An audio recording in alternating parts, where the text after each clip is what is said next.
Thank you, Eric. Toastmasters and guests. Today, I'm going to tell you a pizza story. It's my story. And I remember vividly, 1985, the first time I made a pizza. So I was in college, and I was throwing a Super Bowl party. So I called my mom, said, "Hey, Ma, I'm going to have a Super Bowl party. Can you send me your pizza recipe?" She's like, "No, I can't. I don't know how to do that." I said, "Ma, come on. Like, we have to go this whole thing every time. Like, you don't know the recipe. Just write it down." So she wrote it down, a little 3x5 card, put a stamp on it, and sent it to me. So I got it. I got all the ingredients. I got the pizza pans. And I can tell you this. If you ever want to throw a party, pizza party, to make it successful, you only need two things. Three, if you include the pizza. You need a bunch of college dudes and a keg of beer. You can't go wrong. And I don't remember much about the party. Other than that, all the pizza got eaten. But what I distinctly remember is the guys pulling it out of the oven when it was half done. Like, it was kind of like raw, and they're just like, I mean, there's just something about homemade pizza that really turned people on. So that was the first time I ever did it, and it was so enjoyable that I continue to do it throughout my life. And it was so meaningful to me because I wanted to make a pizza the way I like it. And I just came across a quote the other day, and it said, "In order to do good art, you need to do it for you." And I was thinking back on all my life of pizza, and that's exactly what I did. Because, you know, my mom gave me a painting, okay? And I said, "Nah, I want to change it." And so through the years, I just started making it the way I like it. So pizza dough is simple.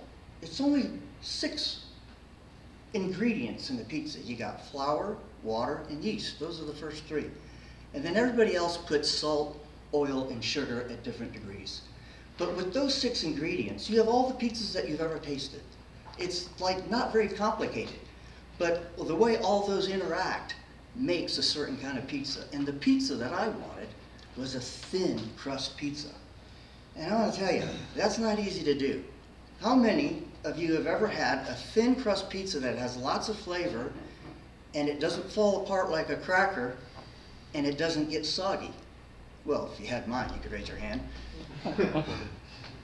So that was really hard to do. So over the years, I just kept experimenting, and I kept changing it, and I'd have pizza parties, and I would at the beginning, I'd see all this crust in the trash on the dough. I'm like, "Oh my God, nobody's eating the crust, so why would I want to do that? I don't like it either." So I started making it healthier. I told you the story about my Ironman. Well, health was important to me, and excuse me, you're good?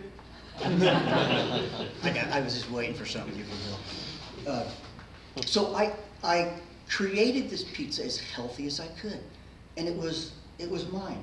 It was like my own piece of art. And then in 2020, this is 30 years after, I said, me and my son decided, well, why don't we do a pizza business during COVID? So then I had to change it, because now I had to have every single pizza had to be exactly the same quality, the same look. And my pizzas used to be round. And I said, well, I want to be different. So we made it rectangular. That's got a whole other set of problems, because trying to make a rectangular pizza is a lot harder than a round one. Because that rectangle, there's no machine that's going to make a rectangle. You got to make it round and then, do the layers and do that. But we did that for a reason, because on side-by-side refrigerator, with the freezer on the side, our rectangle pizzas fit right in there. So that was like a forethought. So we had a lot of success at the beginning because I had cooked for so many people in the Dallas area. We did a Christmas special during COVID. And if you remember, Christmas gifts were a problem. You couldn't go down to the store and buy something. So we did a little special box, And we didn't make a whole lot of money, but we had hundreds of them going out. And we were cooking out of our houses, me and mine, and my son and his, and we're like, well, we got to make another change. So then we got a kitchen. And we started that because there was no way we were producing enough in our kitchen. Then that spring, we said, well, how are we going to get the pizzas out? Well, how about if we do farmers markets? So we started doing every farmers market we could find. And if you ever have a product and you want to start out, it's a great way to go because you got very little initial investment. You got cottage laws in Texas which allow you to serve it without USDA or FDA rules. So we did the farmers markets, and it was great because we got a lot of feedback. We were feeding people, and they were giving us it back. I mean, if I had $1 for every time someone said, oh, I love that crispy crust, man, I could retire right now. But that gave us confidence to move on. And then, one day, at the farmers market, somebody was selling wine. And he came up and said, you know, I think I could serve your pizzas at my tasting room. I said, well, sure, let's do that. So we got that all worked out, and sure enough, we found an oven that'll work and serving it. I said, well, let me see. How can I get more wineries? Well, did a little thought, and I said, well, probably a trade show. So sure enough, there's a trade show for all the wineries in Texas. So we went to the trade show. And next thing you know, we got 15 vendors, 15 new clients just from that. And they're not like, you know, maybe one of you would buy a pizza, you're going to buy one or two. They're going to buy 30 or 50 at a time and serving it. So that worked out really well. We just kept going with it and going with it. And I think for me, I didn't realize that I was really doing that for me. Like everybody loves the pizza, but I was never making it for them. I was making it for me, and I was just serving them. So along the lines of that quote I gave, I realized that it was art. And because everybody loved it is one thing, but the other thing is we are actually to make a business out of it.